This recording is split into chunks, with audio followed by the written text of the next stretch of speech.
Ketika dulu saya dengan malam, maka unsur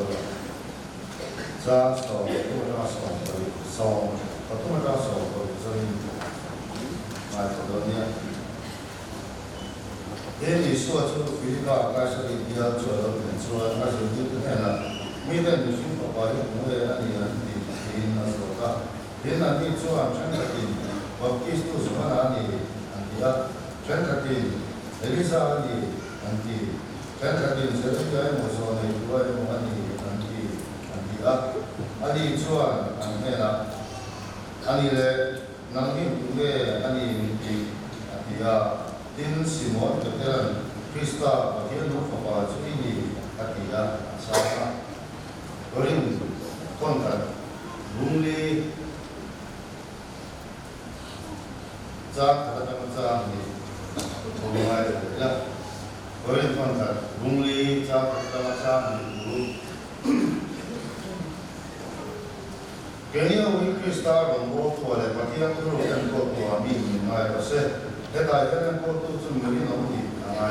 ani in pakat ngai tu ya zola samsin cha zola sia musa kumjang samu badi ka samu bawa ngai ta ya tube kar ka pe cheuhi in mai pula ein ka mai an cheuhia lani ko in mai pula in mai chuan ni so ka se ti ni chuya chuan ya dua pengasatan memisah selesai. Bagaimana mencapai itu? Lalu juga bagian lima itu kreativitas dan waktu kedua pun tahun lalu kita selesai lagi. Kalau hanya lalu bukan saya itu akan buat suatu deh. Kalau kita lalu itu timur itu dia kita jual lalu. Nama lalu ini buat ini kita boleh deh. Lalu bagaimana siam terkenal itu, siam terkenal itu boleh hilti level ini terus saja. Kalau kita sahaja manusia saja, kalau apa isu kita muncul juga untuk kalau kita coba kalau kita boleh sesuatu hal mungkin mereka coba zalina kan tu mereka tahu ada kan tu tunggu kan ni dia sawin lalu tin sawin sambil coba tunggu kan ni dia selah cakap tunggu kan ni dia cuma semua macam kan siapa kerja tu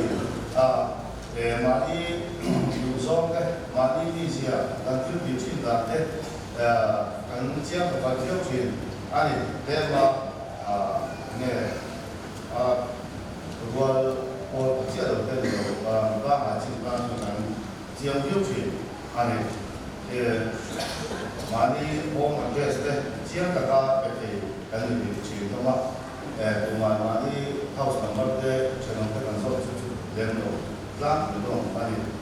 这样这说跟太老人我们这是跟前，同埋能力给人太老我们这是可以让这个把你这个东。身份的，晚上也身份也的，就是咱这干的，不的个就，俺你都俺你，平常发个你个钱那边去了，发对发个你个钱那边去，往里头其实啊，有时候跟你干啥的，发个你往钱那边去，俺你，就点这说呢，不会看到我们干什么都有你们需要的，都发那一。都发说那里，把这都发跟这个，然后这多黑过来了，跟地方的话那个都，谁跟他发说给你，他都有出那，那么他写那我们都，那里说披萨，他们那行名称那 cross 提升出给名称那嘛，他提升民定的出，民定的消费那个。错看消费多些，他提升他的收入多些，主提升做民生多，民生多你做法，我们这是可以多，人民给他这边农民，对不？马上主提升做民生收入你做，跟江路给他的啊，跟那江路你做是他的法人民那里没，就比光底这就我们就干脆不干了。如果要把这种我都变看，kan dia membutuh kan dia amal itu kan fair ni kan dia ni kata kaso kan ni kan dia asal ni dia dia mungkin ngai kong hai ale lang ka kaso na sa selesai ka kan ni kan asal ni dia bai ko chin de rongan bo chin de chuan ni ma se atak tak rama minan je jila minan express tak chuan kan ni na tak zo ka asal ni dia kan ti sil hai ang suminti ma se kan si dia kan ni ro la ni ta ta ni chu wang chuan kan ni fi a ba he wei kun lai kan Christian da kan nun da hi Yesu su tu kan ni da hi kan ni fi a ba he wei kan ta chu la Yesu a si fi ka si na mi ya da Yesu su tu ka si na mi ni Yesu an mana kan ta ka Yesu ka do ra ko ka nam chu an si na mi kai ni ho in an so cha ta ni an bula an mu chin ka an所以做这个来，按目前的你看，现在按使用开始我听，按说的按你做爬，他说很多路，你说是个别的路，这个问题路，因为差了你看，一年路一种的，不然路按顶多弄个干你路，完了就爬说很多。给你就让我都跟你边看，把天发跟你多中国一样，你不然按不水多路啊不，按那个做那路，阿三就跟天地路路得哪里，按我全部那路的，按你他们那说边看你家做那啥啊，在天地，啊啥啊，按你，那你说他还后面的来按你的打水马看，阿是你的那外国人写到看。按你那个米变的今天按水比较少别炸，按水变的那说按米变那你零底的他说个，那你说按你那等于的话是别了嘛是啦，按你那我们做人是要是，按上做按天底啊，他那那个的，按我们不嘛这些啦，按你，我第一说话那里，做的是那边做的那啥的，按你如果做的多的话你按底这底那是按水的。你说你那还是别借了嘛是啊？把天你那弄我都弄不得，没人不得的。那在给你回年，当为了你空才给你了那个，没人你没别买的，啊你做你做的空，啊别那个做 Christian，别他没得没得，因为那别买，干得啥都，干弄哪里都玩啊，路线去，啊你。kan soilong ulong tungkon rombok tu kan dia tu kan dia zikir tu kan dia tu kan rombok nak tu ya kan ti kan ti tungkon an tu tu dia tu asal tu kan je nasib tak tu ari dulan kan pastor itu yang bakal sera amasnya an dia tu pula vati di sera patong be sera bakol be kan pula bakal sera masih an tua an kongre dia dia abdullah ni kan sudah itu yang so mau其实说你不要说后了，王我安不了看把天发你那我这个，啊中不吃我把这个我这个，就说你刚刚打，有时候就你，给你就别那边刚打嘞，弄到刚打的，刚往那去啊，就往这个等你那是对喽，等这个你这个比如还一些了，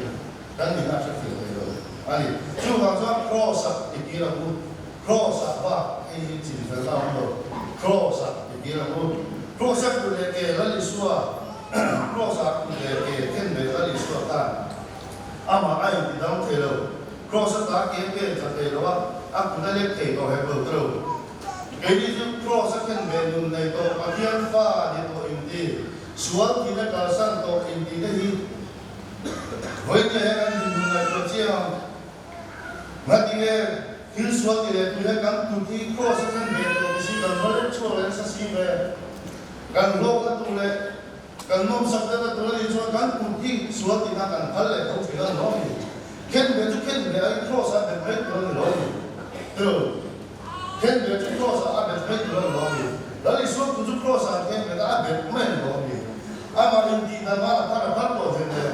ya ni be tu kan lo ka tu le kan na para so ko le tu le man tu ka lo ku lo ka lo ko ni Hei bangsa lo mi ten kan ni na chef ya ke lo chin ni. Pero hin akan chane na barin chỉ cái số thì tụi bố về tụi cross cả về cái quy đấy cái chết thành cái cross cả ở đây số cái cross khen về nhà bác sĩ ông ta cao tụi cross cả chụp về này những cái tụi thì thế nào khen về nào cái gì chúng ta đâu dan chàng lo ai cái nông nghiệp mang lo ai cái chuyện đấy mình về lo ai cho cross cả cái chụp cái bên bố đấy suốt thời gian các cụ cần không đấy gắn kề gắn bên bố đấy đây suốt công suốt cần cái đây trách nhiệm thì ngang dân cái gì chơi cái quy để là hoạt đi là chỗ này cross là những cái về lên đi rồi cần quy rất là cần quy suốt lắm ô rất chi cross thì cụ khen về cụ là khen về lên đi cần không đấy cái rồi cần chụp đi cái gì đấy là suốt cho khen về thì là ama wani na tanga ka chuan thil pin ite nai di lam phelo ma se di lam lo ma mo na le ke hian za tuan na kan le te na ani in lam le ke hian hian ma kan zui te na tu le ani ka ta chuan cross kom kan so tu le chu wa chuan ke ni chuan li fin lui swala o renchi cross a ken ve lum tu le hi ken ve lum tak tak ti kan palo ma kan pe mo ti le te chi ani chú hoàng chuan cái gì cần chuyện này cần người cũng là ai thế này in process cái là lý số khác tuy rằng rất là siam tu và thiếu lúc với lịch đầu mà sẽ process khác tuy hà thì là áo xí tuy siam ra kan process khác tuy hà thì là áo xí em nói một ba thôi là mà này mình xin cái mình hỏi là mà đi là lý số khác process đang đâu đang ra lý số nó rất là tua đi cái những chân đó nó để là tụi em các tuổi hà là tiền qua siêu này có những cái đâu in các tuổi hà là tiền nào xí nắm để cái chuyện mà tiền thôi tất chiều nó tất cả lúc thành đó chuyện các tuổi hà là tiền hơn đâu các tuổi hà hai cầm cao bông đây dễ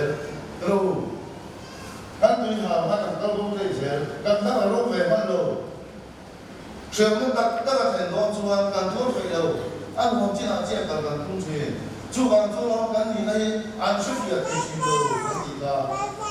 ông cũng là tua nó cũng là anh tua cái đầu quốc gia các chú càng cao đâu đây thì chú anh và thiên là mà in thiệp chụp về để cái Lucia mô và thiên là mà in thiệp chụp về để cái Lucia thay về để cái Lucia cầu xia in thôi nó mà in cái in thì lúc cuối chụp về để chỉ in thôi nó sử dụng gì chú giải là cái in thôi nó cái lâu cái bằng sợi của mà chú in thôi là cho anh cái nào để mình xuyên qua cái sự này sáng ngày cuối mùa này cái nào để mình xuyên tiêu nó đấy in xuyên nó đấy thì in cái activity sáng cho nó anh làm sao cho lại rồi bắt đầu để khá rồi bắt đầu post đấy usun tất cả hành trình thành lệ về đấy đàn nếu mà cái một số cái mà đàn in xuyên mang tên đồ ta thì ta in đi lúc rồi chụp lại cái mà áp dụng ta tất cả rồi chúng ta đã bố đây là mình cũng là những cái sợi in thôi cái sợi ta ăn sợi ta cái nào là đúng cái sợi là sáng ta dùng cái này thì đi sáng không cái rồi sợi cái sợi ngô ăn được ba áp dụng với cái được ba cái tiền cái tiền nghề này cái nào là mình sử dụng cái là xuyên nó qua mà cái số của nó là cái sợi là sáng cái cuối mùa họ mà cái số cái ngay cũng cái là thu tập của nó là in cái này thì đi sáng không lại còn phải có mà có nó sẽ số cái chân cái là thu anh nhá chú mấy bạn thu hồi nó mình chiều nó mới là có càng tiền thu anh chú cho thu thì cái là thu xong rồi là các bạn chú anh lắp ba chú cho lỗ mình hà là cái này là in khôi như thế lỗ mình đi ngay để in khôi nó ai thu hồi cho sản xuất cả bây giờ mà thảo ai là cái cùng cho sản xuất cái gì gắn mua này lo mình đâu in khôi lúc khôi chụp lại là vì thu chú chiều nó mua có thì sẽ là tua đây là anh em không cần suy ra thì xóa không cần dầu về là anh em không mà suy về là tua về là gắn về là chặt cây rồi mà sẽ cắt phá và là chú lòng cần thì là cũng rõ thì chú lòng như thế là cũng chặt trên thế mà bây giờ thì cho anh có sẽ thành để anh em phá kita là lý xóa cả anh thì chia đầu phía là anh là một lần số lần cái đầu chun tu ha en tin ma tu how lo how lo lo se lo chen ku lo en tin ma tu en ma nge mo en chan thi mio ni lo so ba cross ata thi mio ni nang le ke chu rong bo tu ken be nu nge go cross thi da ba tan ko in ti ba thiên pha ni na mu to kan ya cái mà như là mình làm cái này tụi sao nếu mà phía về mất sạch thì này nát là trang cho nát tất cả vùng vùng ngay về cột tiền sử dụng về cái bằng cái nếu mà phía về thì mà bây giờ đi cho lâu đầu các anh chị cắt lâu nếu mà phía nó thì về đây là cán chuyện cũng mấy sẽ càng cũng mấy càng bắt về là chắc mấy cũng không có là phải cả cái hồi chuyện đó rồi nó cán chuyện cũng là chuyện chú chú cần tìm được rồi, đó là số cho là hồi cuối mà hao rồi, phẫu rồi,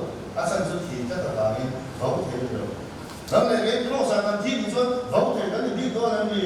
nếu mà phía tu cái chú phẫu tu cái gì gì, nếu mà phía tu cái gì anh nghĩ là tất cả cho, nếu mà phía cha về chuyện khi mà vào, nếu mà phía anh nghĩ đâu, hết sang lúc nào mà anh lúc nào chân cuối ngày lúc nào anh nghĩ phải cái mà đi bế xe này chú cần ăn bế xe chú cái mà đi mua ăn cũng mà chú mình mua ăn cũng mà vào chú miếng ăn phía mà sao rồi anh ấy miếng ăn phía mà sao anh ấy ra tất cả nhiều này anh ấy hết cái mà mua cha thấy ông tất đồ này thì phía đó cái mà đi mà chú mà sao rồi anh ấy bây giờ các mình đều sản xuất không làm bia mà muốn có cái con chỉ là cái đi ăn cũng rồi sản xuất cái chú muốn có cái của lại phá ra rồi nắng lệ cái hiện ăn mà một tu viên ăn mà một trà na cái nắng lệ cái hiện còn sao chú bể của cái này ta cho ăn đủ lệ nếu mà bể rồi sẽ ăn đủ lệ nếu mà rồi sẽ ăn đủ lệ nếu mà chùm rồi sẽ ăn mà một tập cho các chị phía sạc đồ tôi mới là chú đầu bể cũng cho cái là cái này nó đi xua cái đầu bể tôi mới là chú thì ăn mà một gì cái đi xua cái này thì chưa nắng lệ cái hiện anh mà như anh luôn nó sẽ so với cái sao và anh luôn mình chín chia anh luôn có biết cái điểm sao cái gì chín chia anh luôn có thì cái thằng này có cái là cái chỗ này chú hoàng xuân tụi mấy cái gì anh sẽ cần chẳng cần thiếu gì để cần trong cái chỗ cái đồng tiền cần tiền làm đủ rồi nhá tiền cần dùng cho mà tiền Krista ngôn tu le, và thiên tu em tu tu mi cái mình muốn thì cái số na cái số này là tu này sẽ khi cái gì mình làm chi khóc mà mình phi này ha, phần em mà mình ngay đầu tu này cái này mình về mấy mình tu này cái này cái câu gì mình làm chi em anh ấy sang chú mi cái mình chưa mình phi này cái gì đó, còn cái đầu Krista ngôn mua để cái mà hiện mua ăn chắc thì hiện thì cả chú lo mua ăn chắc các bạn hiện mình về mấy mình bằng gì là hiện mình đầu chia rồi chỉ là cũng bảo phải chân chính là sự tiền chú ông mà chú mình sử dụng đây là cũng bảo phải chú câu cần những câu quầy để hiện hiện mà nó đâu quý ngày hiện chỉ là cái mà hiện anh xuống dấu đầu thì là chọn chỉ anh thì cho nên với cả chú ở là rồi cái hậu in công ra đi coi là asoi đi ấy đâu thì buổi ấy đâu coi là cái là mua số như là tăng tôi với mấy mấy cái hậu cái nó một chút tí lắm là cái thằng công chúng mình ăn thì đi cái mai thà chú bán sữa là chú ở đâu mình cái gì anh ấy thì ăn chọn về rồi in con với ít tiền ăn chọn về chỉ là một cái ăn tiền ăn nuôi hỏng mà rồi mà xe ăn nuôi hỏng không ăn dầu chỉ là mà xe thì là chú trọng nhiều anh ấy thì vào nó phải cho vào nó phải rồi vào nó làm thì ăn sữa chú trọng để ăn sữa chú trọng anh ấy cái nghe chẳng anh ấy cho anh in con mà sủi chỉ là vào anh con mà sủi vào ăn chả chín lắm mà khá thủ quan sửa chữa cái điều ăn sửa chữa xong chú khá câu chuyện gồm chú mà phan rốt bộ sa tham em mà cái hùng mà phan Krista lòng bố tu lệ và thiên tu lộc em bố tu và thiên pha anh ấy đã cái làm chuộc chỉ anh ấy khá gì đã cái làm chuộc chỉ là chú mi tên mù mày khăn sa thì em sang em niệm sa khăn sa thì soi chua sa khăn sa khăn thì chú mi vào dọc cho nên anh ấy vào nó cái ở những ngày cho và nó cái của mình cần gì là anh sẽ dùng nó sản xuất anh xin người xin nói trong đó có anh này của con là lúc vì cái gì đếnการthiếu chặt đi ở trong cái gì nó hình như chuyện tiêu thụ anh ấy rồi thiếu chặt cái để chụp được cái gì trở lại cái thú vị mà là cho cái sinh công nghiệp chấp so mà cho thiếu chặt cái ban thiếu spa cho xỉa hoa mình ama cũng chua cái gì à chú thiếu chặt thì chú cái nó thú vị và thiên nhiên đua xảy ra cái gì thì cái muốn gì thiếu chặt thì đua đua lệ xỉa cái nó đua xảy ra chú cái nó đua xảy ra thiếu chặt cái chú Christian trở lại cái gì mà là thú vị mà là cái thiếu chặt cái để chụp được cái gì anh ấy là cũng nói này của chị hồ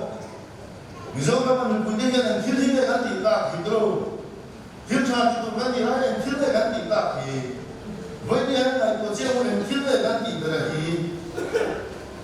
kamu kalau tulis kan kalau nasi itu dan itu, kan tidak tulis kan mana tidak saya,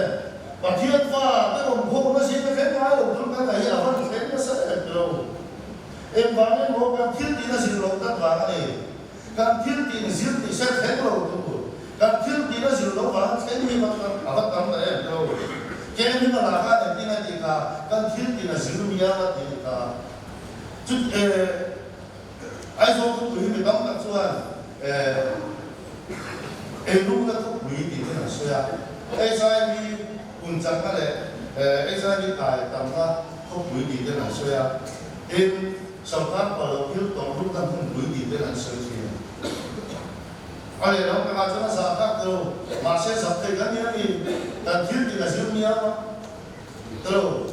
cần thiết thì là riêng nhau mà và thiên pha tức phải đầu tư các thuế là lo gì và thiên pha tức thì đầu tư các tiền chỉ là lo gì các tiền chi cho chút tiền cho anh sửa lại làm chủ cần thiết thì là riêng nhau mà đúng chứ là cho anh thiếu trả thì để cho cầu sau của cô anh ấy nói là cho anh thiếu trả thì đã đi xuống nhưng mà thiếu trả thì anh chỉ nó đâu xin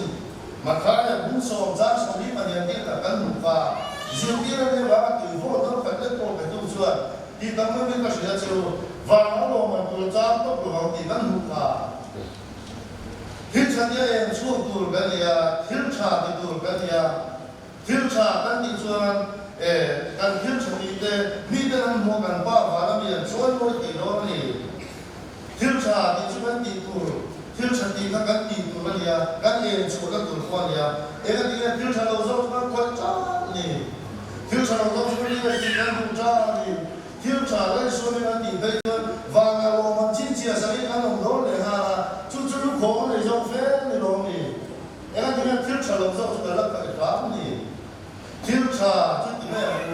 thiếu chặt cán thì lấy số này cán thì bây giờ lô man chín chia sẻ cái gì đó là và nó cũng hiện lên đầu xin chia sẻ rồi à biết mà bạn thiếu chặt thì cái là lô man là đóng lô man bảo cho bạn thiếu chặt thì cho cụ anh ấy thiếu chặt thì cho cụ anh ấy thì mình cần trong cái chúa khác thì phim củaเราcần trong cái chúa kia vì đó chỉ là gì vì làm đeo sâu tắc lệ chặt bóng tất cả cần trong cùng thế không xin tắc mà bao cá cần chúa cùng thế đâu mà cần cũng chỉ là thế thế nên là thiên pha cái gì xí ở trong ta cho nó chúa vào cái đó tụi cái gì thì mình làm chuyện thì là gì và thiên pha cái gì xí và thiên pha cái gì nó cũng xí là và chú vào chú hết đi và tất nhiên phim của là mai xin bài của là cái ăn mù có sao cũng đi chăm và chú mình đi là cái sáng trước tụi này thì chuyện thì là in trong các số thứ gì không ai cái gì phố rồi xem thì cái mù anh ấy thì cả trong hiện và thiên pha cái sự đồng cái sở chỉ này với cái do là mù càng cả trong hiện nó chuộc chỉ này để em đang cái gì nó chỉ chỉ mình làm cái điều mà xem chỉ mình làm cái tiếng chỉ trong cơn cần nói Christian trở lại xuôi tu cái gì vậy chứ cần trong cơn cái cần được ai bây giờ nên mà cái hiện mình làm sao bên em mà này là nên mà chắc thật lòng ta tâm được cái chuyện anh là thế em mà sẽ mà thì em chỉ chú hoàng rất lắm này cái em làm trong cơn cái làm phim của văn hóa cái mình làm một sinh đấy tôi làm gì cái gì mình làm cũng mà sẽ có cũng rất tôi làm gì cái gì mình làm thì nó cũng giống trong quan sát số rất tôi làm gì cái gì chút tiền mà sử tiền cho em gì cái gì là bài của là chuan càng cao trong cái bậc thiên pha thì cao trong chuan mình làm tất cả mọi thứ thủ đề mình làm tất cả nó thủ đề mình làm tất cả nó thủ đề mình làm tất cả số nó thủ đề chuộng của những lo cái gì càng cao trong hiện chú dốc chú này càng dùng thủ dốc chú này với nhà này của chị trả lại cái gì nào có politics này không được tao các anh đó cái số xe là bắt trả cái gì cái con mình đi tiền rắm phải là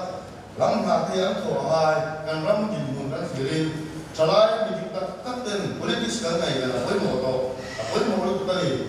mà xe với những cái politics khéo đàn thì anh này của chị này anh phim chị này u cái gì mình đang suy xét đấy càng mạnh đấy đôi đi chia lâu hết mà sẽ thu đi chia xí lâu hết cái này thì điểm cho cái về lệ hệ mình mà thiên pha đấy politics khéo đàn đến gì đâu và thiên pha đấy thì chín đàn đến gì và thiên pha đấy thì đàn cũng là cái gì và thiên pha đấy chỗ đó thì tụ chín chỉ ăn xoay là vì đang xoay chạy bắt lâu chút điểm dọc của tôi càng các doanh nghiệp thu đi sau cuộc sẽ là mình làm cái phụ năng thế mình làm cái phật năng thế mình làm cái mất số này mình làm cái không muốn phụ thế cuộc sẽ là thì chúa càng trong cái chúa trong cái mất của chúa mình nên là thiên pha cái gì là gì là thể lo này đến các bạn kia nha mình suy mà mình suy phụ thế mà mày cũng lên mình suy kia là anh ấy nói em không có gì mà mày là gì bài mà lại quý cái là lại cái là mà mày này ai quên một em mà thì cần suy ra mà mày này là số phong tìm lại thì sẽ có lo hung số mà cần một cái điều mà mày là mà tụi tôi cần gì thì là sự thiệt hại này đâu anh mày là chúng mà đi rồi cuối thế mà như ai này dùng cái mà như em cái một luôn đấy thì tụi nó chỉ chụp cần mà mày đó là đi xuân chụp mà mày là phải đâu đó là số con phải sai là thì cái là tìm vào đâu đó là số mà mày là số lượng gì số chứ mình chẳng thấy số cái thấy số cái hoặc là số cái trộm số cái bà số cái thằng cái mà mày là vô tiền thì in mail mà nó cũng mà mày là vô tiền thì cái gì chúng ta rồi quy lệ cái này thì cũng được cái chỗ nó mình cần mang lại thì cái mà chúng ta sau lại sử dụng các mình thì hết tu lại mình thì sử dụng được thì tu sau cần mang lại sau này đâu đâu cần tuôn bóng sau này đâu đâu anh ấy nó cả cho mang lại sự cần tập trung cho mang lại tu là của ai xin hết cả ai xin tu là ai xin lấy số mình mang lại là mang mình tăng tăng cross out trong điều đấy của mình thiết chắc của mình tu là atuan nó bây giờ chú hoàng xuân cái đi con mình đang cái cần hỏi tập đồ là gì xuân cán của là ai cán thì thành là ai cán lâu hết tiêu hết đồ là gì con cán lâu con về đâu hết đồ là gì con mà mày ra lấy đi xuân đi gì cái gì vui là cần vui là thì xuân hệ đấy là hệ mấy là và là cán hệ của nó rồi và là cho lên cán em rồi về đây là chúng ta lồng trang về đây các con tỉnh ngoài là về đây là dân lồng quân về đây các con lớn xe bảo đi ạ đánh thì đây là đồ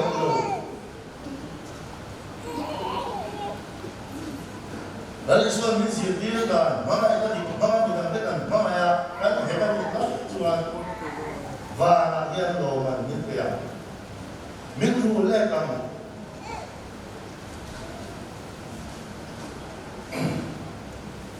để nó có giá nên mình thu lệ thật rồi chú hoàng xuân mình làm thế cần hỏi là cô nhân phim của ai đấy mình rồi mà đi rồi quý nó tên hỏi là mà đi là mà em một người cái cuốn để mà mày cái chú ông sử dụng rồi anh mà mày ta anh sử các món cho anh sử là mình trộm sâu cái đó mình chẳng thấy sâu cái đó rồi thấy sâu cái đó và chế sâu cái đó thì sao cần mà mày thì tụi nó đi xuống mà mày cái ha cần mà mày quý thì tụi nó rồi ama ko na nila ka kada chuan a me ma te ka man lo ni an na cha ni cross a me ma te ka nun cha ni he ong ko ka nun lo lo in me ma te ka na nun cha a ke nun cha ko ala me ke no lo kan he de ma se na ta ru le ko kan ni ti ka ni xue la cho me kan nun cha kan che chia kan thil ti kan trong ka chua mi dam te kan pa ma te và thiên pha cái gì cái tên hết bên này chỉ này tu cái gì gì cái anh muốn là cho tụi mình cái gì thì xây sửa hai được đi khác xong trong hai anh làm sinh hoạt rất to cần mua là anh làm không mà cần sửa hai của nó anh làm sẽ rất to đúng là cho mình tầm số cái gì chứ mình làm mua là cái nào mình tụi mình cái gì thì cái sửa trong phố là ngay mình nên phải cần hai thế mà当中通緊嚟㗎啦，做誰喺度咯？人冇諗咁㗎啦，做咩？等你哋按冇出嘅當啊，按冇啊，幾萬啲啊，按冇查啦，按什麼做？幾萬啲按冇做，一查啦好多，做唔到啦，做你都應該先到咯。做呢本白天花的本年咯，啊都得啦，當做同埋你同埋跟你哋มีแต่หลังป่าสมควรอยู่ในตัวเองแล้วก็ดูกันเสร็จกันสร้างตามมันสองเสร็จ